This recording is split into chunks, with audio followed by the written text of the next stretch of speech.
Good morning बच्चों, आज हम चैप्टर नंबर 11 मानचित्र के सभी प्रश्न उत्तर करेंगे। आपको चैप्टर के अंदर बताइए कि अंदर कुछ क्वेश्चंस दे रखे हैं कि सिलाई की दुकान की पश्चिमी दिशा में क्या है।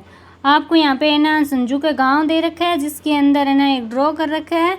उसको देख के फिर आपको ना इस तरीके से बताना है। तो पश्चिमी दिशा में क्या है? आटा चक्की है।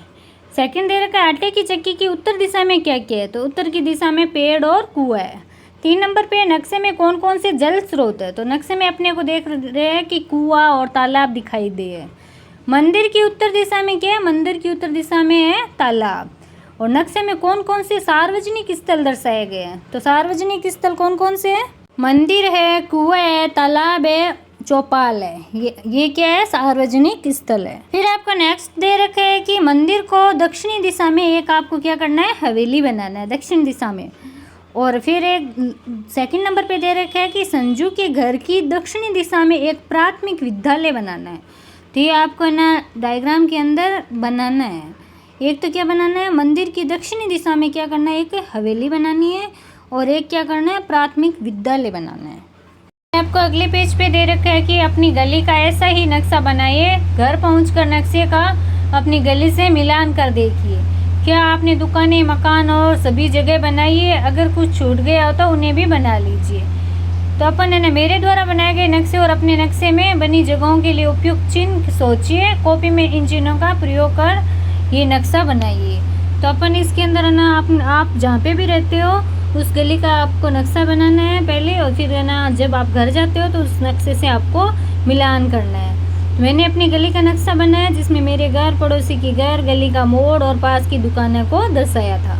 क्या आपने दुकान, मकान और सभी जगह बनाई है? तो हाँ, मैंने दुकान, मकान, सड़क और चौपाल बनाई है। अगर कुछ छूट गया तो उसे भी जोड़कर नक्शा पूरा किया था। फिर आपको नेक्स्ट दे रखा है मेरे द्वारा बनाए नक्शे के प्रतीक चिन्ह। जैसे मकान के अंदर इस तरीके से है ना प्रतीक चिन्ह दे दिया, दुकान में है ना ऐसे बना दिया, पेड़ को बना दिया, मंदिर को इस तरीके से बनाया, कुआं और तालाब है उसको है ना ऐसे गोल घेरा तरीके से बनाया, स्कूल को इस बुक की तरह से ऐसे ये प्रतीक चिन्ह क्या किया? यूज में ले लिया।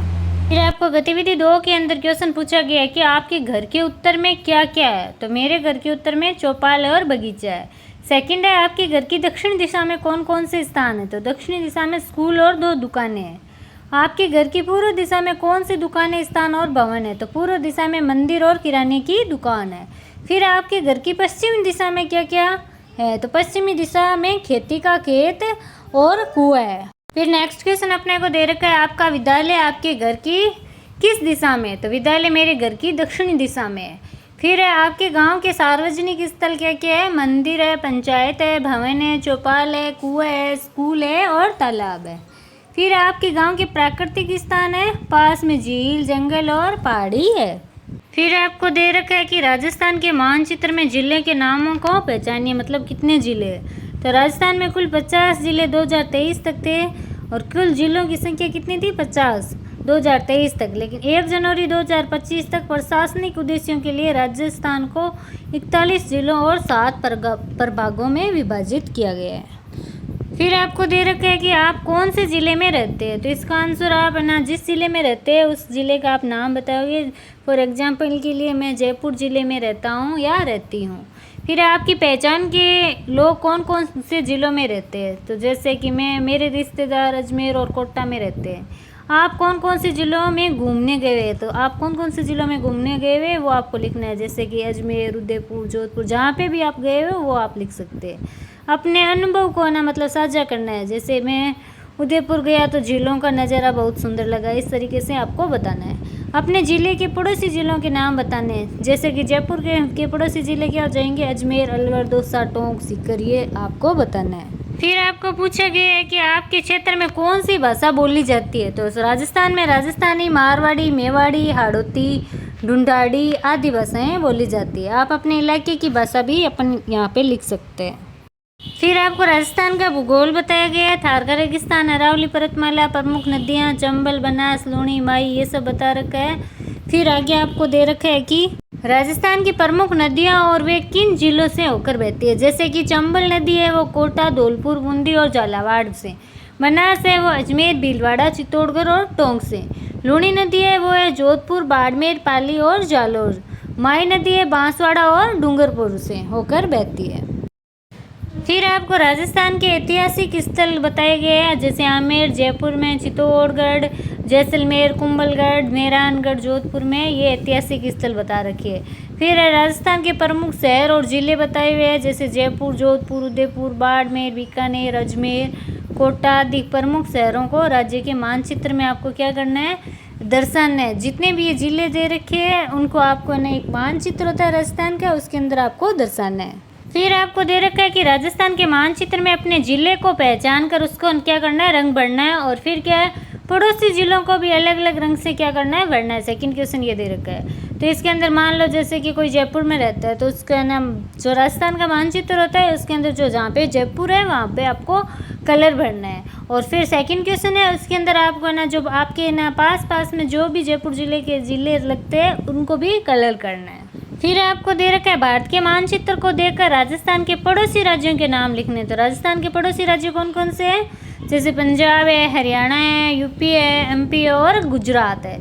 फिर राजस्थान की सीमा किस पड़ोसी देश से मिलती है, तो पाकिस्तान से मिलती है। फिर आपको गतिविधि 4 के अंदर दे रखा है कि राजस्थान की सीमाओं की दूरी बतानी है। तो उत्तर से दक्षिण तक तो है लगभग 826 किलोमीटर और पूर्व से पश्चिम तक क्या है 869 किलोमीटर। राजस्थान के प्रमुख वन्य जीव अभ्यारण्य और राष्ट्रीय उद्यान कौन कौन से हैं, रणथंभौर राष्ट्रीय उद्यान सवाईमाधोपुर में है, सरिस्का राष्ट्रीय उद्यान का है अलवर में है, केवला देवी घना राष्ट्रीय उद्यान है भरतपुर में, और डेजर्ट नेशनल पार्क कहाँ है, जैसलमेर व बाड़मेर में है। फिर आपको दे रखे हैं कि नक्शा बनाते समय विभिन्न स्थानों के लिए प्रतीक बनाए जाते हैं। यहाँ कुछ उदाहरण दिए जा रहे हैं, जैसे कि सड़क क्या होती है, सीधी या मुड़ी हुई काली रेखा होती है। नदी में क्या होती है, नीली लहरदार रेखा होती है। रेल पटरी में क्या होती है, दोहरी रेखा जिनके बीच में क्रॉस लाइनें होती है। विद्यालय में क्या होता है, छोटा चौकोर बॉक्स होता है और ऊपर क्या होता है, झंडा लगा होता है। घर में क्या होता है, छोटा चौकोर बॉक्स और ऊपर छत होता है। मंदिर क्या होता है, त्रिकोण छत वाला प्रतीक होता है। हैंडपंप में क्या होता है, पानी गिरता हुआ चिन्ह होता है। और खंबा का क्या होता है, सीधी डंडी होती है। खेत में चौकोर डिब्बा, भीतर तिरछी रेखाएं होती है। पेड़ में क्या होता है, गोलाकार हरा चिन्ह होता है। कुआं क्या होता है, गोल घेरा होता है। बाड़ी क्या होता है, कई पेड़ों का समूह होता है। स्वास्थ्य केंद्र में क्या होता है, एल क्रॉस का चिन्ह होता है। आपको अभ्यास कार्य दे रखे हैं, जिसमें फर्स्ट क्वेश्चन है राजस्थान में कौन कौन सी प्रमुख बोलियां बोली जाती है। तो राजस्थान में मारवाड़ी, मेवाड़ी, हाड़ौती, ढूंढाड़ी, मेवाती, शेखावटी और बांगड़ी बोली जाती है। फिर है राजस्थान की किस भाग में थार का रेगिस्तान है। तो राजस्थान का मरुस्थल राजस्थान के पश्चिमी भाग जैसे जैसलमेर, बाड़मेर, बीकानेर और जोधपुर में है। राजस्थान के कौन से जिले खनिज संपन्न है। तो अजमेर, भीलवाड़ा, उदयपुर, राजसमंद, चित्तौड़गढ़, डूंगरपुर और बांसवाड़ा और नागौर में क्या है, वो खनिज संपन्न है।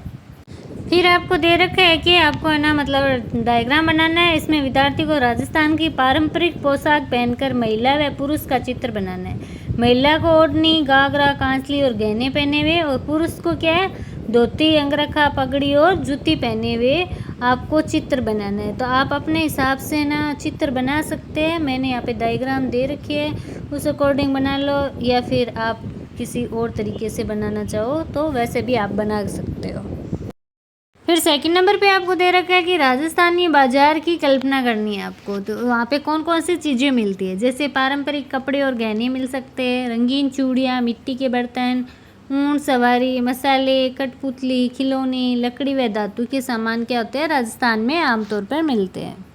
फिर थर्ड नंबर क्वेश्चन आपको दे रखा है कि आपके ज़िले में कौन सा प्रमुख मेला लगता है। जैसे फॉर एग्जांपल के लिए अजमेर में पुष्कर मेला, नागौर में नागौर मेला, जयपुर में गणगौर मेला, जोधपुर में मारवाड़ उत्सव और बीकानेर में क्या होता है, ऊँट उत्सव होता है। फिर आपको दे रखा है कि आपके गांव में कौन सी फसलें उगाई जाती है, जैसे कि गेहूं, जौ, बाजरा, चना, मूंगफली, सरसों, कपास। इनमें से गेहूं, चना, बाजरा, कपास आदि अन्य राज्यों में भी उगाई जाती है। राजस्थान के अलावा भी दूसरे स्टेट में भी लगाई जाती है। पंचायत की मिट्टी की विशेषता क्या है। राजस्थान में अलग अलग जगह की मिट्टी क्या होती है, अलग अलग प्रकार की होती है। जैसे थार क्षेत्र में रेतीली मिट्टी, दक्षिणी राजस्थान में काली मिट्टी कपास के लिए उपयुक्त होती है वो, और पूर्व राजस्थान में दोमट मिट्टी जो गेहूं और चना के लिए क्या होती है, उपयुक्त होती है। फिर आपको दे रखा है कि गांव के पेड़ पौधे कौन कौन से होते हैं। तो नीम, पीपल, बरगद, खीजड़ी, बबूल, आम, महुआ और अरडू होता है। तो नीम क्या होता है, औषधीय गुणों वाला होता है। पिंपल क्या होता है, छांव और पूजा में प्रयोग करते हैं। खेजड़ी क्या होता है, शुष्क क्षेत्र में जीवनदायी पेड़ होता है। बबूल क्या होता है, कांटेदार और सूखे में भी उगता है। फिर आपको दे रखा है समुदाय से जानकारी प्राप्त करें, जिसमें आपके गांव या जिले के प्रमुख उद्योग कौन कौन से हैं। तो एग्जाम्पल के लिए अपन दे सकते हैं कि भीलवाड़ा में टेक्सटाइल उद्योग के लिए, कोटा पत्थर और उर्वरक उद्योग के लिए फेमस है। जयपुर में क्या है, हस्तशिल्प और आभूषण के लिए है। वैसे ही अलवर में क्या है, कागज और मशीनी उद्योग के लिए, और जोधपुर में फर्नीचर के लिए, और मकराना में क्या है, संगमरमर के लिए। सेकंड दे रखा है आपके गांव में प्रयोग होने वाली सामग्री कहाँ से आती है। जैसे लकड़ी क्या है, वह पास के गांव या जंगल से आती है। मिट्टी क्या है, स्थानीय क्षेत्र से ही आ जाती है। पानी क्या होता है, कुएं, तालाब, नहर और नलकूप से आता है। सीमेंट और लोहे की सड़कें होती है, पास के कस्बे से आती है। तो ये थे आज के अपन के इस चैप्टर के क्वेश्चन आंसर, और अगला चैप्टर करेंगे अपने अगले पार्ट में। Thank you.